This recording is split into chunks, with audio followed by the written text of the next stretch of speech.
तो दोस्तों ये कहानी एक ऐसी लड़की के ऊपर आधारित है जो कि 7 खूंखार अपराधियों के साथ एक टापू पर फंस जाती है। अब क्या वो लड़की इन अपराधियों से अपनी इज्जत बचाकर इस टापू से बाहर निकल भी पाती है? आइए देखते हैं। तो कहानी की शुरुआत एक बड़े से टापू को दिखाते हुए होती है। इस टापू पर हम इन 2 गधों को देखते हैं जो कि किसी तरह का गेम खेल रहे थे। पहले आदमी का नाम ईबू हटेला और दूसरे आदमी का नाम पप्पू अकारा था। इसी दौरान वहाँ पर एक मीठा पैरी नाम का मीठा आदमी भी आता है। अब क्योंकि पैरी मीठा था तो वो दोनों भी उसे मीठा मीठा कहकर चिढ़ाने लगते हैं। लेकिन ये सुनते ही मीठा पैरी उन पर गुस्सा हो जाता है और उन दोनों से लड़ने लगता है। तभी हम वहाँ पे टोनी नाम के एक और आदमी को देखते हैं जिसे शिकार करने का बहुत शौक था। वहीं बिट्टू मिश्रा नाम का एक और आदमी भी था जो पूरे दिन सिर्फ मछलियाँ पकड़ता रहता था। तभी हम वहाँ पर 2 और आदमियों को देखते हैं। लाल रुमाल वाले का नाम मार्को था जबकि चश्मे वाले का नाम जहरीला जॉनी था और ये सातों दोस्त एक साथ एक बड़ी सी झोपड़ी में रहते थे।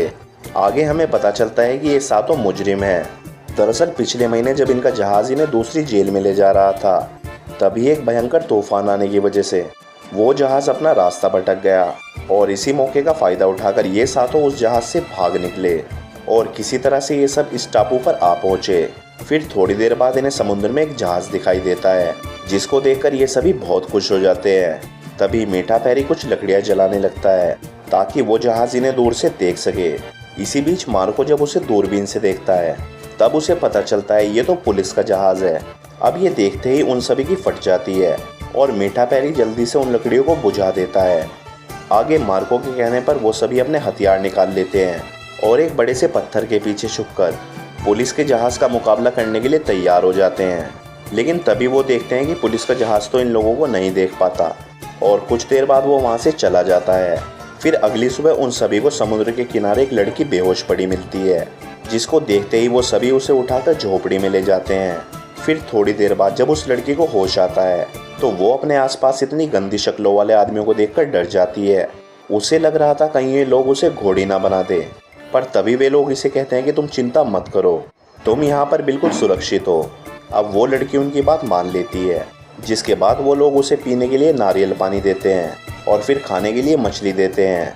आगे वो लड़की उन्हें बताती है कि मेरा नाम शालू शातिर है। एक तूफान की वजह से हमारा जहाज़ डूब गया था पर मैं किसी तरह से बच गई और इस टापू पर आ पहुंची। अब इन सभी आदमियों ने इतने सालों बाद एक लड़की को देखा था इसलिए वो सभी उसके साथ मजदूरी करना चाहते थे। फिर उसी रात वो सभी बैठकर बाहर कुछ प्लान बना रहे होते हैं और वहीं मीठा पैरी अंदर शातिर शालू से बातें कर रहा होता है। वो उससे पूछता है कि तुम ये बताओ कि घोड़ी बनना कैसा लगता है, लेकिन इस पर शालू शातिर उसे कोई जवाब नहीं देती। फिर वो उसे बताता है कि हम सभी क्रिमिनल्स हैं और जहाज से भागने के चक्कर में हम सब यहाँ पहुँच गए। वहीं बाहर वो सभी बोट को घूरे जा रहे थे। उनका मन तो कर रहा था वो सभी अभी शातिर शालू के पास जाएं और उसे नीचे लिटाकर उसकी टांगें उठा दें। तभी मीठा पैरी उनके पास आता है और उन सभी को सोने के लिए कहता है, लेकिन वो सभी उसकी बात को इग्नोर कर देते हैं क्योंकि उनको उम्मीद थी कि शालू शातिर किसी न किसी को तो अपने पास बुलाएगी और रात भर उसके साथ मजदूरी करेगी। वहीं बोट के अंदर शालू शातिर को बंदूकें नजर आती हैं जिसको देखकर वो सोचती है काश मैं इन बंदूकों से इन सभी को मार डालूं और फिर इनकी बोट लेकर यहाँ से निकल जाऊं। अब ये सोचकर वो एक गन उठाती है और उससे उन अपराधियों को मारने की कोशिश करने लगती है। लेकिन तभी वो देखती है कि किसी भी गन में गोलियां नहीं थी, मतलब कि वो अपराधी उससे ज़्यादा चालाक थे। फिर अगले दिन वो सभी मिलकर शालू शातिर से कहते हैं हम तुमसे शादी करना चाहते हैं। हम काफ़ी महीनों से यहाँ पर फंसे हुए हैं और इन दिनों हम सिर्फ अपनी हाथ गाड़ी से काम चला रहे हैं, इसलिए हमें मजदूरी करने के लिए एक लड़की चाहिए। तभी शालू शातिर उन्हें कहती है कि मैं तुम सभी के साथ शादी नहीं कर सकती, पर मेरे पास एक आइडिया है। मैं बारी बारी से तुम सभी से बात करूंगी और इसी दौरान जो भी मुझे पसंद आ जाएगा मैं उसी से ही शादी कर लूंगी। अब शालू शातिर का ये प्लान सभी को पसंद आ जाता है और वो लोग उसकी ये बात मान जाते हैं। फिर थोड़ी देर बाद हम शालू शातिर को देखते हैं जो कि समुद्र के किनारे टोनी के साथ टहल रही थी। अब क्योंकि पहला मौका टोनी को मिला था तो वो शालू शातिर को इम्प्रेस करने के लिए अपने पिछवाड़े का पूरा जोर लगा देता है। वो उसे कहता है कि मैं बूढ़ा ज़रूर हूँ लेकिन मेरे घोड़े में इन सभी से ज़्यादा पावर है। अब ये सुनकर शालू शातिर खुश हो जाती है और वो टोनी से सोचने के लिए थोड़ा टाइम मांगती है। उधर बाकी के उम्मीदवार भी उन्हें देख रहे थे और उसे पूरा भरोसा था कि शालू शातिर इस बुड्ढे से शादी नहीं करेगी। फिर उसी रात हम टोनी को देखते हैं जिसका मन तो कर रहा था वो इन सभी को मारकर शालू शातिर से शादी कर ले क्योंकि अब टोनी को शालू शातिर से सच्चे वाला प्यार हो गया था और वो उसे किसी भी हालत में छोड़ना नहीं चाहता था। लेकिन उसके अंदर इतनी हिम्मत भी नहीं थी कि वो अपने साथियों पर गोली चला पाए। फिर अगले दिन पारी पप्पू नाकारा की थी, इसलिए वो शालू शातिर को बड़े बड़े वादे करने लगता है। वो कहता है कि मेरे पास बहुत पैसा है और मैं यहाँ से निकल के तुम्हें अंबानी वाली जिंदगी दूंगा। लेकिन उसकी बातों से शालू शातिर समझ जाती है कि पप्पू नाकारा एक झूठा और नीच आदमी है। लेकिन फिर भी वो उसे कहती है कि मैं तुम्हें सब सोच कर बताऊंगी। अब पप्पू नाकारा के बाद बाकी के सभी लोग शालू शातिर से बातें करते हैं और वो सभी उसे पाने के लिए उससे झूठे और बड़े बड़े वादे करते हैं। कोई कहता है कि वो उसे रानी बनाकर रखेगा, तो कोई कहता है कि वो बिस्तर पर उसकी चीखें निकाल देगा। लेकिन शालू शातिर पहले से ही जानती थी कि ये सभी झूठे हैं और ये सभी तो बस उसके साथ मजदूरी करना चाहते हैं। लेकिन इसके बाद भी वो किसी को रिजेक्ट नहीं करती और उन सभी से सोचने के लिए टाइम मांगती है। फिर रात को जब बिट्टू मिश्रा झूले पर सो रहा था तो सोते सोते वो सपना देखता है कि शालू शातिर ने उसे शादी के लिए हाँ कर दी है। अब शालू शातिर की हाँ सुनते ही बिट्टू मिश्रा उसकी टांगे उठा देता है, पर तभी उसकी नींद खुल जाती है। इसी दौरान वो खुद को उस झूले में फंसा लेता है, जिससे उसका दम घुट जाता है और वो वहीं पर मारा जाता है। अगले दिन हम देखते हैं कि बिट्टू मिश्रा की मौत से उसके साथी बहुत दुखी थे, जिसके बाद वो उसे ले जाकर समुद्र के किनारे ही गाड़ देते हैं। लेकिन वहीं मार्को उसकी मौत से दुखी नहीं था और सोच रहा था कि इस कंपटीशन से एक भेसड़ी वाला तो कम हुआ। फिर कुछ देर बाद हम मीठे पैरी को देखते हैं, जो कि अपने सांपों के साथ खेल रहा था।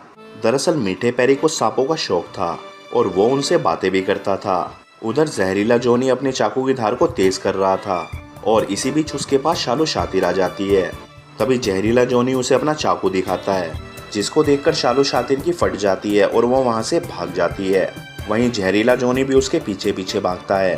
फिर थोड़ा आगे जाने पर शालू शातिर वहीं पर गिर जाती है और तभी जहरीला जॉनी भी वहां पर आ जाता है। अब शालू शातिर को लग रहा था शायद जहरीला जॉनी उसे बचाने वाला है, पर जब जहरीला जॉनी उसे फूल देता है तब जाकर शालू शातिर को थोड़ा अच्छा महसूस होता है। फिर रात को जब सभी सो रहे थे तो मीठा पैरी झोपड़ी में सांप लेकर आता है और उसे वहां पर छोड़ देता है ताकि वो सांप उसके 2-3 साथियों को मार डाले। पर तभी वो देखता है कि उसका सांप तो किसी को नहीं काटता और उस झोपड़ी से बाहर चला जाता है। अब ये देखकर मीठा पैरी भी बाहर आ जाता है और अब उसे अपने सांप पर बहुत गुस्सा आ रहा था, जिसके बाद वो उसे कहता है भेसड़ी के मैंने तुझे इतना खिलाया पिलाया पर तेरे से मेरा एक काम भी नहीं होता। अब ये सुनते ही उस सांप की सटक जाती है और वो उस मीठे पैरे को ही काट लेता है, जिससे मीठे पैरे की मौके पर ही मौत हो जाती है। फिर अगली सुबह वो सभी मिलकर मीठे पैरे को भी समुद्र के किनारे पर ही गाड़ देते हैं। अब मीठे पैरे की मौत से भी सभी दुखी थे, पर वहीं शालू शातिर मन ही मन मुस्कुरा रही थी। फिर थोड़ी देर बाद शालू शातिर समुद्र के किनारे नहाने जाती है और तभी वहाँ पर ईबू हटेल आ जाता है और छुपकर उसे नहाते हुए देखने लगता है। वहीं दूसरी तरफ पप्पू नाकारा भी कुछ खिचड़ी पका रहा था। वो बोट में से एक सिलेंडर उठाता है और उसके साथ कुछ छेड़खानी करने लगता है। वहीं जहरीला जॉनी भी सभी को मारना चाहता था और इसीलिए वो सभी के खाने में जहर मिला देता है। इसी दौरान वहाँ पर ईबू हटेल आ जाता है और जहरीला जॉनी उसे पीने के लिए चाय देता है। हम देखते हैं कि जहरीले जॉनी ने ईबू हटेला की चाय में जहर मिला दिया था, पर क्योंकि ईबू हटेला को उस पर भरोसा नहीं था, इसलिए वो चुपके से अपना कप उससे बदल लेता है। और आगे जब वो चाय पीते हैं तो कप के बदलने की वजह से जहरीले जॉनी की मौत हो जाती है, जिसके थोड़ी देर बाद उसे भी समुद्र के किनारे गाड़ दिया जाता है। अब वहाँ पर सिर्फ 4 ही लोग बचे थे और देखना ये था कि शालू शातिर किसके हाथ में आती है। वहीं पप्पू नाकारा झोपड़ी के नीचे एक सिलेंडर को छुपा देता है, जिसके साथ उसने कुछ खुराफात की थी। फिर थोड़ी देर बाद पप्पू नाकारा को छोड़कर सभी लोग खाना खाने लगते हैं। हम देखते हैं ये लोग उसी टेबल पर खाना खा रहे थे जिसके नीचे वो सिलेंडर था। वहीं दूसरी तरफ पप्पू नाकारा एक धागे को आग लगा देता है, जिसका दूसरा हिस्सा उस सिलेंडर से जुड़ा हुआ था। फिर वो भागते हुए झोपड़ी में आता है और शालू शातिर को लेकर बाहर चला जाता है। इसी बीच वो सभी आसमान में एक पुलिस के हेलीकॉप्टर को देखते हैं, जिसको देखकर वो बहुत ज़्यादा डर जाते हैं और जल्दी से झोपड़ी से बाहर आ जाते हैं। वहीं उन तीनों को बाहर देखकर पप्पू नाकारा समझ जाता है कि उसका प्लान फ्लॉप हो चुका है, इसलिए वो उस सिलेंडर को रोकने के लिए जैसे ही झोपड़ी की तरफ जाता है तभी उस झोपड़ी में एक जोर का धमाका होता है, जिससे पप्पू नाकारा की वहीं पर मौत हो जाती है, जिसके बाद उसकी कब्र भी समुद्र के किनारे ही बना दी जाती है। हम देखते हैं अब वहाँ पर सिर्फ 3 ही लोग बचे थे। उधर मार्को को पूरी उम्मीद थी कि वो सबसे ताकतवर है और शालू शातिर उससे ही शादी करेगी। लेकिन वहीं ईबू हटेला भी किसी भी हालत में शालू शातिर से शादी करना चाहता था। इसलिए वो अपना चाकू निकालता है और मार्को को मारने की कोशिश करने लगता है। पर तभी हम देखते हैं कि उल्टा मार्को ही उसे मार मार कर भूत बना देता है। अब मार्को शालू शातिर को लेकर आगे बढ़ने लगता है, पर तभी ईबू हटेला भी उठ जाता है और वो भी उनके पीछे पीछे जाने लगता है। वहीं मार्को जंगलों के बीच से जा रहा था, पर तभी उसका पैर एक जाल में फंस जाता है और वो दूर गिरकर मारा जाता है। तभी हम देखते हैं ये जाल जॉन ने बनाया था, लेकिन इसी दौरान वहाँ पर ईबू हटेला आ जाता है और जॉनी से कहता है तुमने मार्को को मारकर बहुत अच्छा किया और अब तुम भी यहाँ से चलते बनो, क्योंकि शालू शातिर मेरी है। पर जॉनी उसकी बात नहीं मानता। तभी ईबू हटेला कहता है कि शालू शातिर को एक जवान मर्द चाहिए और इस पूरे टापू पर जवान आदमी सिर्फ मैं ही हूँ। तभी जॉन उससे कहता है कि मैं तुमसे ज़्यादा जवान हूँ, क्योंकि मेरा हथियार तुमसे बड़ा है और मुझे हर हाल में शालू शातिर से शादी करनी है।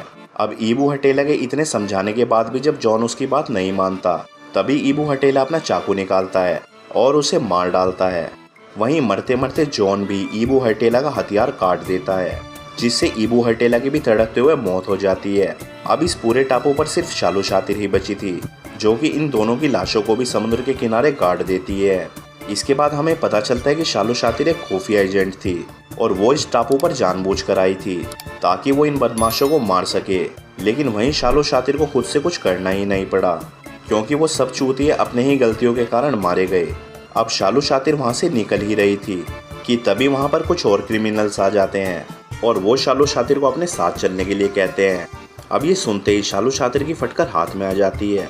और दोस्तों, इसी के साथ ये मूवी यहीं पर ख़त्म हो जाती है।